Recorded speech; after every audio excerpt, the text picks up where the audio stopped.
Friends, chapati folding అయితే చూపిస్తున్నాను. నేనైతే రెగ్యులర్గా ప్రిపేర్ చేసే 4 రకాలైతే చూపిస్తున్నాను. నచ్చినట్లయితే మీరు కూడా ట్రై చేసి చూడండి. మొత్తం ఈ విధంగా చేసుకోవాలి. చిన్న చిన్నగా పూరి సైజ్ లాగా చేసుకొని ఆయిల్ అయితే అప్లై చేసుకుంటాను.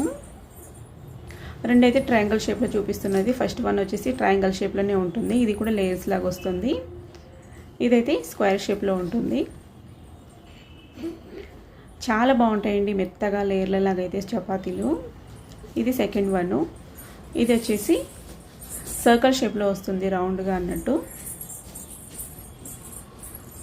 నేనైతే రెగ్యులర్గా ఈ విధంగా అయితే ప్రిపేర్ చేస్తూ ఉంటాను. ఇంకా ఫోర్త్ వన్ వచ్చేసి ఇది కూడా ట్రయాంగిల్ షేప్లోనే వస్తుంది. ఇది కూడా 3-4 లేయర్స్ అయితే వస్తుంది.